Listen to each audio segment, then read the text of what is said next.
Internet, good morning. My name is Magnitude, aka Steve, and welcome back to some Pokemon Go PvP. I realize I've gone way too long in between making PvP Pokemon Go videos because I genuinely don't really know what to talk about during them. But I don't want to let that stop me anymore. I'm going to talk about the team, why I have the team. I'm going to ramble on about some stuff. I'll probably yell about some unrelated stuff, all that great stuff. Now this week, actually, in the PvP season, there's a different cup every week, and I'll be posting, I'm 2 weeks behind right now. I'll be posting at least one video per week for the special cups. This one was the Love Cup, and that is Pokemon with a CP of 1500 or less, and they got to be red or pink and non-legendaries. So the team that I had the most success with was a Medicham, it was a Galar Slowbro, and it was the cleanup crew, Hisuian Electrode. Just going to refer to it as Electrode from now on because I refuse to fumble over that name twice in the same video. So when team building in Pokemon Go PvP, I always have the same issue at the start of the whatever cup is. I try to cover all the threats. As many threats as possible. I try to be prepared for as many threats as possible. And I think that folly is kind of the same characteristic or the same issue that plagued me during all of my years of playing Pokemon Draft League, where I try to prepare entirely too much for what the enemy might try and do to me, and I sort of overlook what I can do to them. And I'm really finding that with Pokemon Go PvP that I am getting better and better at being less prepared for threats and more prepared to threaten the person I'm going against. That's why I have 2 Psychic types and a Grass Electric type there, an Electrode. Now, Electrode is the cleanup crew. What I want to do is I want to try to make my opponent deal with my Medicham and deal with my Slowbro. Those are big. Slowbro is just a big tank, beefy hitter. And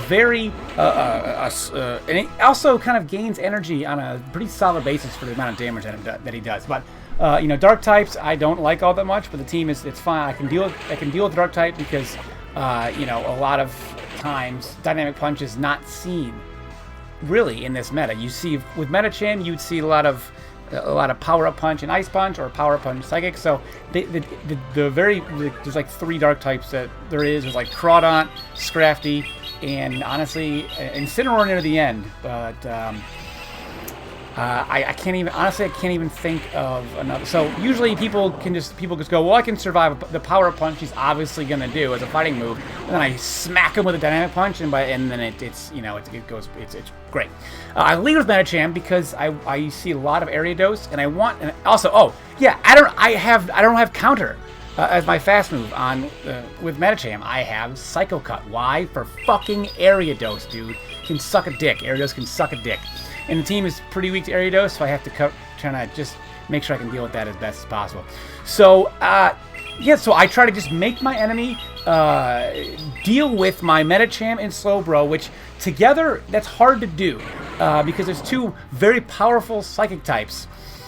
And generally, if you bring resources to taking them out, by the time I bring an Electrode, the opponent's team is so crippled that Electrode just shits all over them. And I like having Dynamic Punch Psychic on Medicham and also Psycho Cut because I'll see fairies being switched into me, and a Psychic catches them off guard, and it does about half.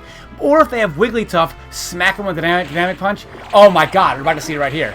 We're not going to see it right here. We're not. I have Slowbro. But there are times where I can just hit it with like a Psychic, and they'll do about half damage, and they'll, it's unexpected damage. I think with Pokemon Go too, doing something unexpected has a big enough effect where if it's successful, it can really change the entire outcome of a game. So that's why you might not need to prepare for everything, because if you can throw somebody off guard with a well-placed anti-meta play, then you can really, you really have control at that point, because they have to spend so much time trying to recover from that, and it's tough to recover from mistakes or recover from something like that in the PvP scene. So, this Mad Cargo, I'm doing a lot of damage to it, and I think 4 quick attacks, and I'm right into a charge move with that thing. So, I have both my shields still left, and I'm debating, is he going to go for a rock move? Is he going to go? I think he's going to go for a rock move here.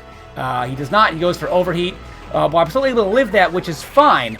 because based on the trajectory, you know, of what his team has brought so far, I think I'm in a good enough position where I can clean up with Electrode, and that is the goal. That is the goal of this team.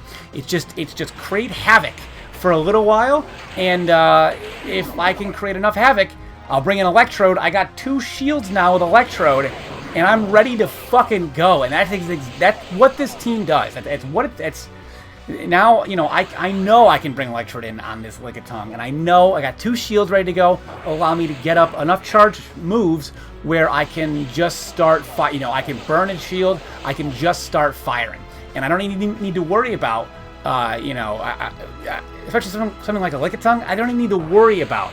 He bodied something, which is fine. I thought he was going to vine with me. I don't even need to worry about, yeah, you know, trying to outlast his fast move and trying to get enough charge, because I know Lick is just not going to do much to me. So I still have 1 shield left, and he is Mad Cargo, and I know that Mad Cargo had that rock move there with Rock Throw, and I know at this point I think it's curtains for him, because I got 2 wild charge ready to go. If he wants to block the first one, fine. Now this Mad Cargo had Incinerate instead of Rock Throw, would have been a little different story, because I would have had to, you know, I wouldn't be able to take nearly a 1v1 against his Mad Cargo, seeing as I'd be weak to the fire move. But Electrode coming in and, you know, just cleaning up. He's the cleaning crew, you know, doesn't get paid enough, not respected enough in his position, which is a shame, because he really is the backbone of this company, you know, really is the backbone of this company. And then even my dog is chiming in to agree, and you'll be hearing that. You might have questions about what is all this behind me, all this stuff. My wife and I own a children's business, children's entertainment business. That's all I'll say about that. If you have any other questions, feel free to post them in the comments. But I just wanted to answer what at least that was. The Seeking, the first time around with the Love Cup, I used Kingler, which I enjoy greatly. But Kingler is just too fragile for this, and Seeking was something else I wanted to use, but I did not have the opportunity to. And Alomo was up there for a while as well. So I've been keeping track of my records through these cups each week.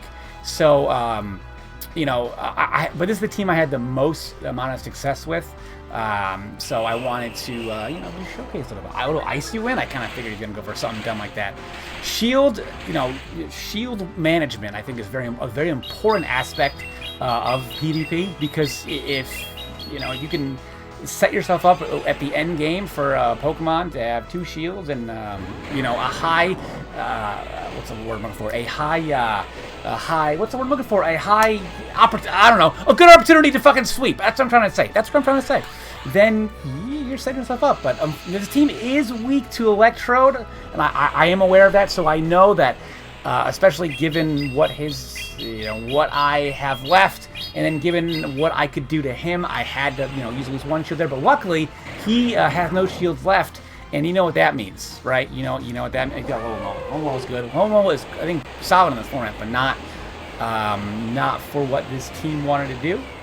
And this team wanted to, you know, create offensive havoc, and Lomo is defensive. But that's why I like Slowbro, because it's bulky and defensive enough where it can be used as like a tank or defensive pivot, but it can also hit really hard. And it only takes, I believe, 5 confusions before it gets a charge move. So big fan of that. And you know, Medicham's here, and I know that I wanted to at least burn his charge move with Medicham, because that is going to bring an opportunity in for, once again, it has been the same story. It is Hisuian Electrode once again. And I'm debating, but I'm like, we'll just go ahead and just use a shield here. I don't think I saw his third, but Electrode, get ready to clean up. It's what you've been doing all day. It's what you've done a lot during this cup, and I don't even give a shit at all. Oh, Seeking? Yeah, sorry, bud. You're getting the full brunt of the Hisuian Electrode. If you enjoyed the video, be sure to leave a like, subscribe for more, and I will see each and every one of you guys next time with some more, at least 1 a week, possibly more, PvP from Pokemon Go. And then maybe some other stuff as well. But, I don't know. I'll see you guys next time. Good night.